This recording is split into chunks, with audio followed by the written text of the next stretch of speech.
ఓం శాంతి. అవ్యక్తంలో అవ్యక్తం. ప్రతి జనవరి 18 స్మృతి దినోత్సవం రోజున అవ్యక్త బాప్దాదా ఉచ్చరించిన మధుర మహావాక్యాల సంగ్రహాన్ని మనం అర్థం చేసుకుంటున్నాం. ఈ రోజుటి ఎపిసోడ్లో ప్రతిజ్ఞ ఎందుకు బలహీనమైపోతుంది, ప్రతిజ్ఞ ఎన్ని రకాలు అని బాప్దాదా చెప్పిన మహావాక్యాల యొక్క చింతన చేద్దాము. ఈ మురళి యొక్క రివైజ్ డేటు జనవరి 18, 1993.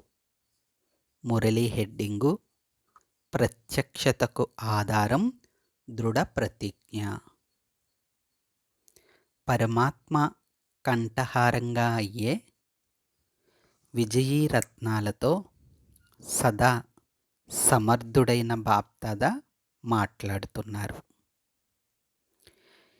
ఈరోజు సమర్థ తండ్రి తన యొక్క సమర్థ పిల్లలను కలుసుకుంటున్నాను అని బాప్దాదా చెప్పారు. ఇంకా బాబా చెప్పారు, స్మృతియే సర్వసమర్థతలకు తాళం చెవి. బాబా ఖజానా అంటే నా ఖజానా. ఈ స్మృతియే పిల్లలకి సర్వసమర్థతలను ఇప్పిస్తుంది అని బాబా చెప్పారు. బాబా చెప్తూ ఉంటారు, స్మృతి విస్మృతుల యొక్క ఆట. మనం ఎప్పుడైతే విస్మృతిలోకి వెళ్ళిపోతామో అప్పుడు శక్తిహీనంగా అవుతాం. ఎప్పుడైతే స్మృతిలోకి వస్తామో అప్పుడు శక్తిశాలిగా అవుతాము. బాబా స్మృతి అనే పదానికి గుహ్యమైన అర్థం చెప్తారు. వాడుక భాషలో కూడా స్మృతి అంటే ఏమిటి? జ్ఞాపకం చేసుకోవటం, తలుచుకోవటం, స్మరణ చేయటం మొదలైనవి చెప్తారు. కానీ యథార్థంగా బాబాను స్మృతి చేసినప్పుడు మనలో సమర్థత తప్పకుండా వస్తుంది. ఈ సంగమయుగంలో మనం రేస్ చేస్తున్నాం. ఈ మధ్య సాకార మురళీల్లో కూడా బాబా స్మృతి లేదా యోగానికి సరికొత్త అర్థం చెప్పారు. డిసెంబర్ 2024 నెల సాకార మురళీలో బాప్దాదా స్మృతి లేదా యోగానికి రేస్ అనే అర్థం బాబా చెప్పారు. రేస్ అంటే ఏంటి? పరుగు తీయటం. ఒక్కొక్కసారి పరుగు తీస్తూ ఉన్నప్పుడు ఆయాసం వస్తుంది, వేరే ఆలోచనలు వస్తూ ఉంటాయి, గమ్యం వైపు దృష్టి ఉంటుంది. ఇలా జరుగుతూ ఉంటుంది లౌకికంగా. మరి ఈ అలౌకిక జీవన మార్గంలో పరుగులాట బాబా యొక్క స్మృతిని కలిగించడం కోసం మన అనేక పురుషార్థాలు చేస్తూ ఉంటాం. బాబా స్మృతి, బాబాను స్మృతి చేయటము అంటే కేవలం పరంధామంలో ఉన్న బాబాను తలుచుకోవడమే కాదు. యథార్థమైన స్మృతి అంటే అంగసంగ్లో బాబాను ప్రత్యక్షం చేయటం. నయనాల ద్వారా, మాటల ద్వారా, కర్మల ద్వారా, ప్రవర్తన ద్వారా, వృత్తి ద్వారా బాబా ప్రత్యక్షత జరగటం. మనం తరచుగా ఒక పదం వింటూ ఉంటాం. అంటూ ఉంటాం కూడా. కలలో కూడా నేను అనుకోలేదు బాబా దొరుకుతారని, భగవంతుడు దొరుకుతారని. అలా కలలో కూడా మనం బాబాను మర్చిపోకూడదు. ఆ విధంగా మన వృత్తి అంటే ఆలోచనలు, సంకల్పాలు నడుస్తూ ఉండాలి. మాయ రావడం అనేది ఈ డ్రామాలో ఫిక్స్ అయ్యింది. కానీ మాయను ఆహ్వానించడము, ఆహ్వానించకపోవడము అనేది మన చేతుల్లోనే ఉంది. కాబట్టి బాబా చెప్పిన యథార్థ స్మృతి గురించి మనం అర్థం చేసుకున్నప్పుడు మనలో సమర్థత వస్తుంది. అంటే బాబాను ప్రత్యక్షత చేయడం కొరకు మనకు అర్హత వస్తుంది. స్మృతి అంటే కూర్చుని యోగం చేయడమే కాదు, సంబంధ వ్యవహారాలలో, కార్య వ్యవహారాలలో ప్రతి సెకను బాబా జ్ఞానాన్ని ప్రత్యక్షం చెయ్యటం. మన యొక్క వ్యవహార తీరు అలౌకికంగా ఉండాలి. ఎలా అయితే బ్రహ్మబాబాను, మమ్మాను, దాదీలను, దీదీలను, పెద్ద అన్నయ్యలను చూస్తూ ఉన్నప్పుడు ఒక అలౌకిక మెరుపు కనిపిస్తుందో, అదేవిధంగా బాబాను యథార్థ స్మృతి చేసినప్పుడు మన ద్వారా కూడా అటువంటి అలౌకిక మెరుపు ఇతరులకు కనిపించాలి. బాబాను స్మృతి చేయటము అంటే కర్మయోగం చేయటం. బాబా మమ్మాలు కర్తవ్యాన్ని వదిలి ఎన్నడూ కూడా బాబా స్మృతిలో కూర్చుండిపోలేదు. వారు కూర్చుని యోగం చేసిన, నడుస్తూ తిరుగుతూ యజ్ఞ కార్యవ్యవహారాలు చేస్తున్న బాబా స్మృతి అందరికీ కలిగేది. బాబా స్మృతి అంటే ఈ పని ఎలా చేయాలి అని బాబా చెప్పినప్పుడు ఆ పనిని బాబా చెప్పినట్లుగానే చెయ్యడమే బాబా స్మృతి అంటే. మనం రోజు మురళీల్లో వింటాం, మధురంగా వ్యవహరించండి, మీ ప్రవర్తనను మధురంగా చేసుకోండి అని బాబా చెప్తారు. యోగం చేస్తున్నప్పుడు, మురళీ వింటున్నప్పుడు మధురత కనిపిస్తుంది. కానీ ఎప్పుడైతే సంఘటనలోకి వస్తామో, విభిన్న పాత్రధారి ఆత్మల మధ్యలోకి వస్తామో,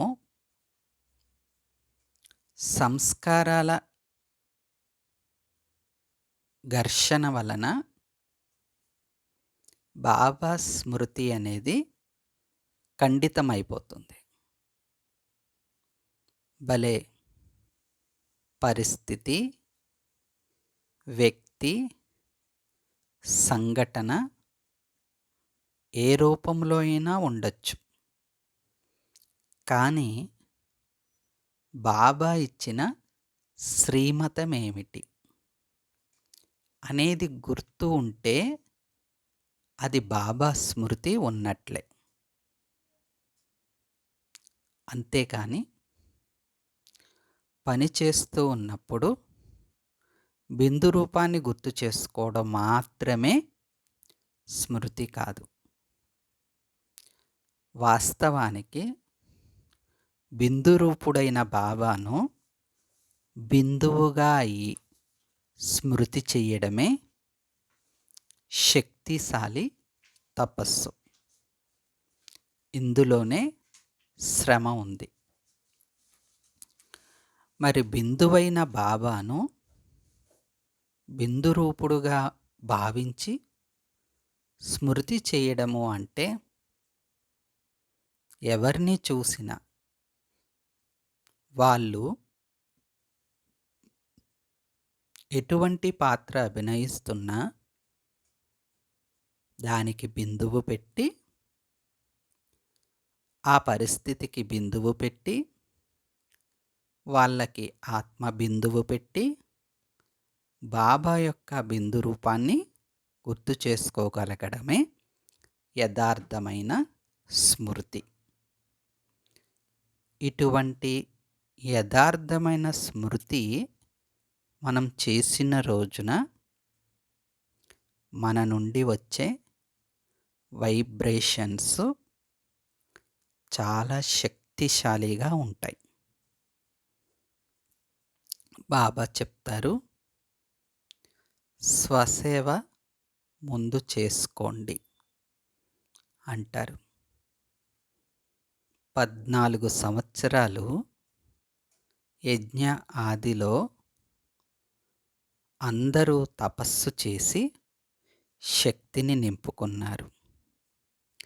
అదేవిధంగా ఇప్పుడు మనం కూడా ఈ ప్రపంచానికి దూరంగా ఉండి తపస్సు చేసుకోవలసిన ఆవశ్యకత ఏమీ లేదు. ఎందుకు లేదంటారు? ఎందుకు లేదంటే 14 సంవత్సరాల పాటు మమ్మా బాబాలు యజ్ఞ ఆదిరత్నాలు తపస్సు చేసి మనకిచ్చిన తపోబలం మనకి బోనస్గా అడిషనల్గా మన పురుషార్థాన్ని ముందుకు తీసుకువెళ్తుంది. బాబా చెప్తారు, ఇప్పుడు మీరు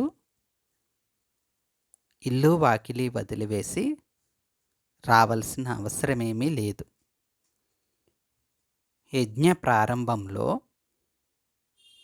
బట్టి ఏర్పడవలసి ఉంది కాబట్టి వారు ఆ విధంగా వచ్చారు, తపస్సు చేశారు. మరి అక్కడ కూడా మాయ యొక్క పాత్ర జరిగింది కదా. వచ్చిన వాళ్ళల్లో రక్తంతో బాబా మీరే నాకు ప్రాణం, మీరే నా సర్వస్వం అని లెటర్ మీద రాసిన వాళ్ళు కూడా ఈరోజు బాబాని వదిలి వెళ్ళారు. మనం దీన్ని ఏ విధంగా తీసుకోవాలి అంటే అది ఒక దృశ్యం.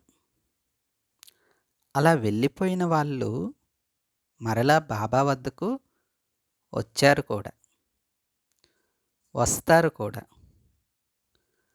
అలా వెళ్ళిపోయిన వాళ్ళు ఒంటరిగా రారు, ఇంకా అనేక ఆత్మలను తమ వెంట పెట్టుకుని బాబా వద్దకి వస్తారు. కాబట్టి మాయ పాత్ర కూడా నడుస్తుంది. మాయ అంటే నెగటివ్ అనకూడదు. మాయ అంటే పరీక్ష. విద్యార్థులకి first rank, second rank, third rank నిర్ణయించాలంటే ఒక పరీక్ష పెట్టాలి. ఆ పరీక్షలో ఎక్కువ మార్కులతో పాస్ అయిన వాళ్ళకే ర్యాంక్ ఇస్తారు. మరి మనది ఏ జీవితం? ఈశ్వరీయ విద్యార్థి జీవితం. ఈ జీవితంలో కూడా మనకి పరీక్షలొస్తాయి.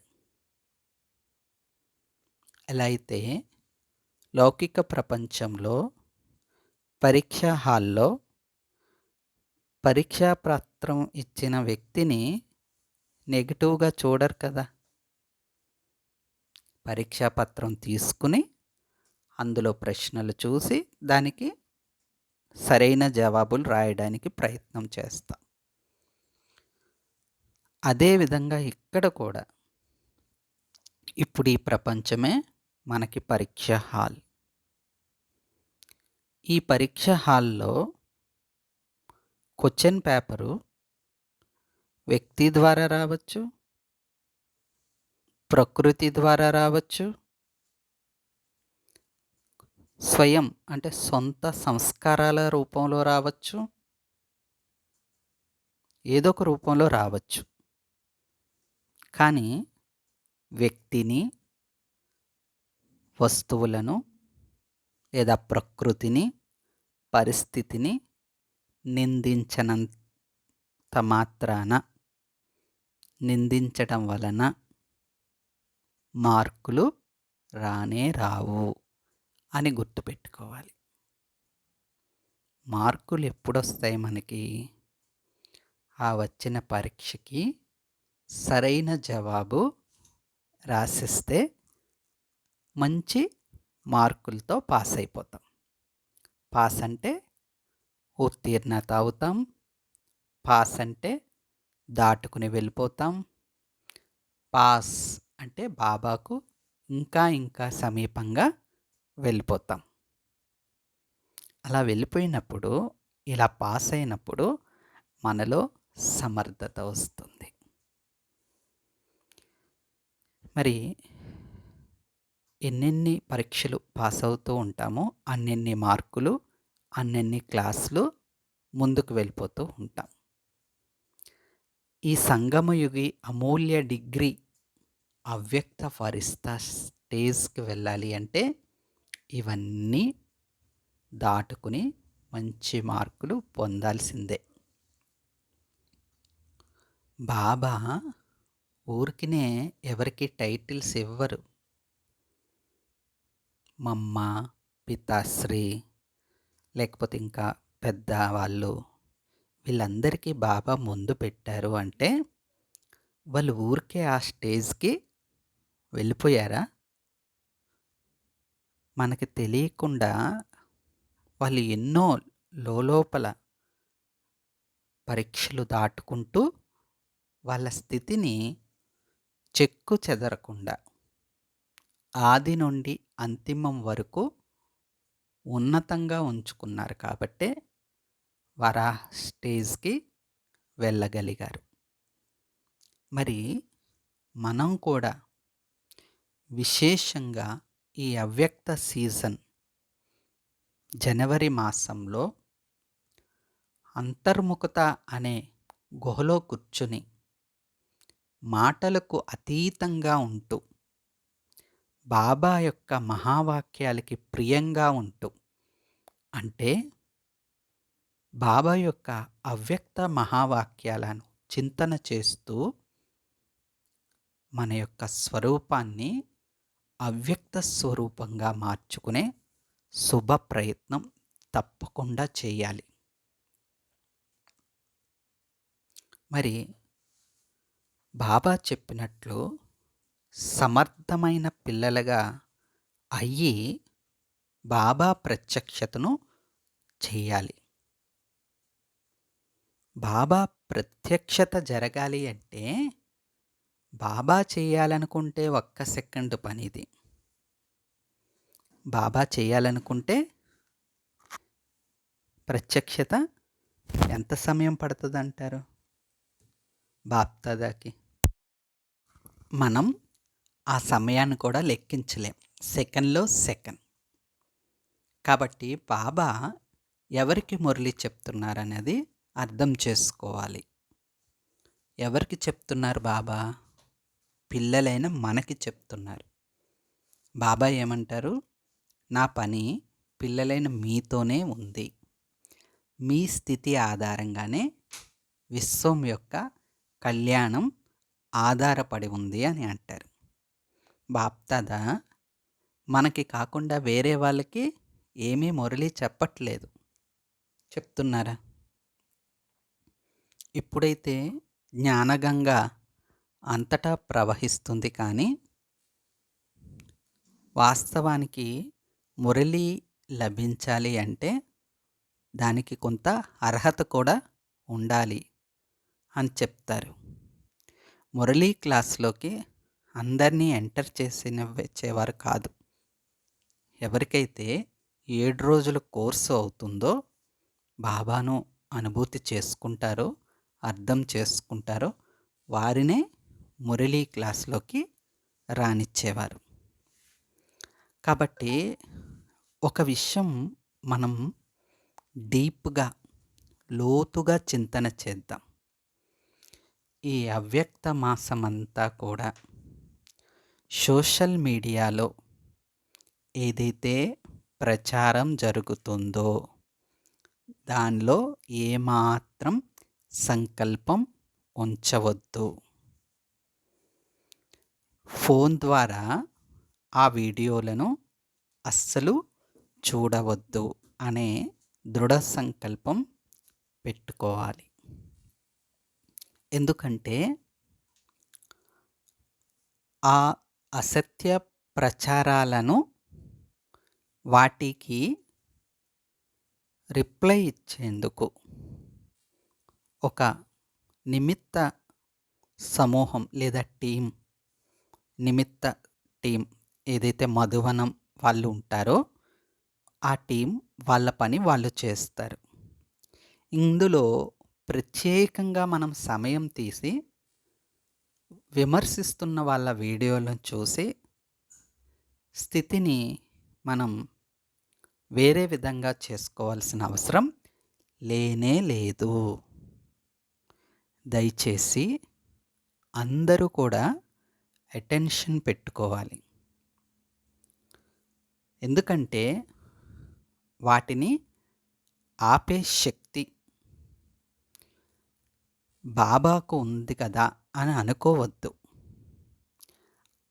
అది ఎలా జరగాలో అది జరుగుతుంది. అసలు అది విషయమే కాదు.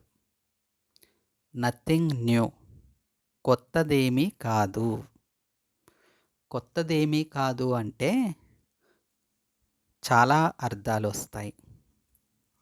కల్పకృతందే ఇప్పుడు జరుగుతుంది, అది ఒక నథింగ్ న్యూ అర్థం. రెండవది, ఈ మధ్యనే కొత్తగా బాబాను విమర్శిస్తున్నారు, ప్రారంభించారు అనుకోవడానికి లేదు.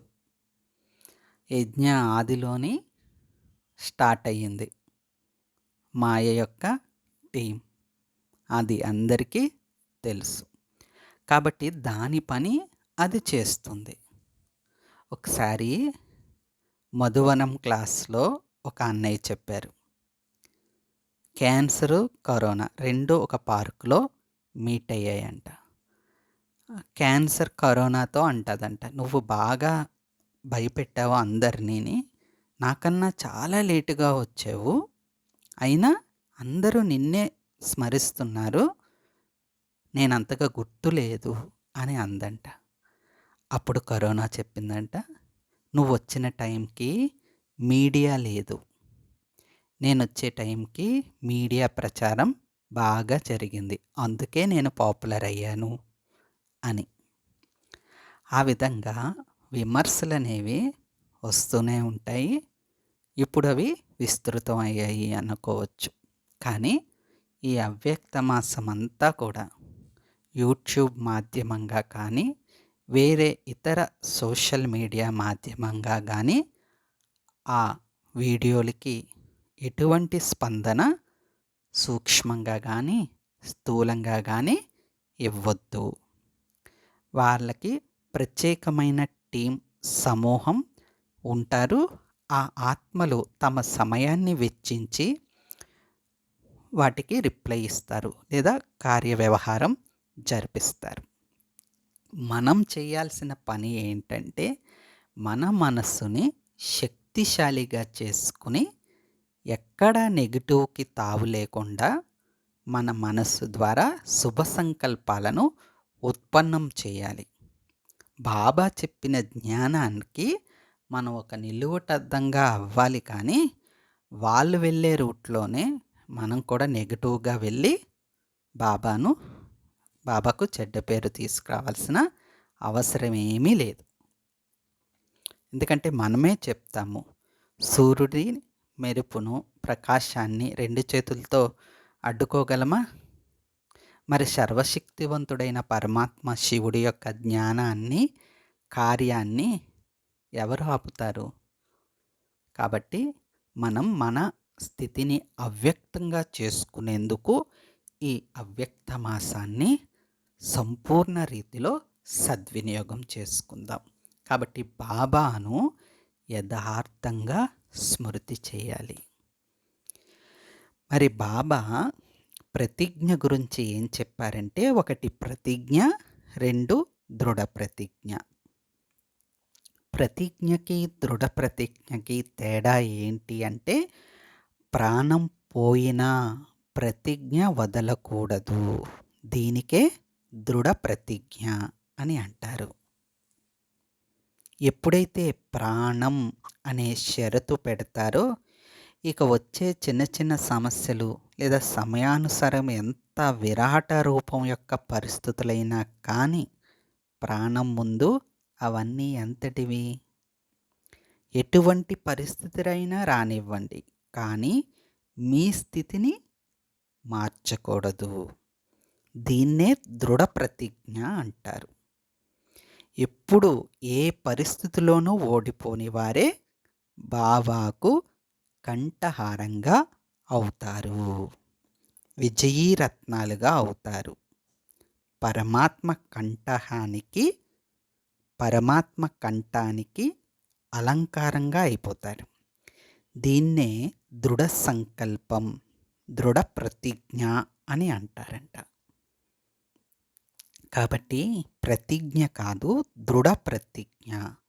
దృఢత అనే మాటను అండర్లైన్ చేసుకోండి అని బాప్దాదా చెప్తున్నారు. కాబట్టి ఈ అవ్యక్త మాసంలో స్వయం నాలో ఏ విషయం బలహీనపరుస్తుంది అన్నది సూక్ష్మంగా అంతర్ముఖత అనే గుహలో కూర్చుని మౌనంగా ఉంటూ బాబా స్మృతిలో ఆ సూక్ష్మ బలహీనతలను వీలైతే ఒక పుస్తకంలో రాసుకోవచ్చు, లేకపోతే ఫోన్లో రాసుకోవచ్చు, మనసులో భావించవచ్చు. ఆ బలహీనతలకి తొలగించుకోవడం కోసం ఒక దృఢ ప్రతిజ్ఞ, స్ట్రాంగ్గా ఒక గట్టి సంకల్పం చేసుకోవాలి. అంటే ఆ బలహీనతని పదే పదే గుర్తు చేసుకోవటం కాదు, ఆ బలహీనతని పోగొట్టే ఒక గొప్ప స్వమానాన్ని బాబా స్మృతిలో తీసుకుని, ఆ స్వమానాన్ని అభ్యాసం చేస్తూ ఒక చిన్న అడుగు ముందుకు వేస్తే బాబా ఎన్ని అడుగులతో మన దగ్గరికి వస్తారు చెప్పండి? 1000 అడుగుల సహాయంతో వస్తారు. ఇదే అగ్రిమెంట్ డ్రామాలో. పిల్లలు 1 అడుగు వేస్తే చాలు, బాబా 1000 అడుగులు సహాయం చేయడానికి రెడీగా కాదు, రెడీగా ఉంటారు. కాబట్టి బాబాను ప్రత్యక్షం చేయడం కోసం సమర్థవంతంగా అవ్వాలి. కాబట్టి దృఢ ప్రతిజ్ఞ చేసుకోవాలి. బాబా స్మృతిలో ఇప్పుడు మనందరం కూర్చుని దృఢ ప్రతిజ్ఞ చేద్దాం. ఈ క్లాస్ అయిపోయిన తర్వాత వచ్చే అమృత వేళలో కూడా మనం ఒక దృఢ ప్రతిజ్ఞ చేసి మన స్థితిని సమర్థత వైపు తీసుకువెళ్ళి బాబాను ప్రత్యక్షత చేద్దాము. ఆత్మిక తండ్రికి, ఆత్మిక పిల్లల యొక్క ఈశ్వరీయ మధుర స్మృతులు. శుభోదయం. మరియు నమస్తే.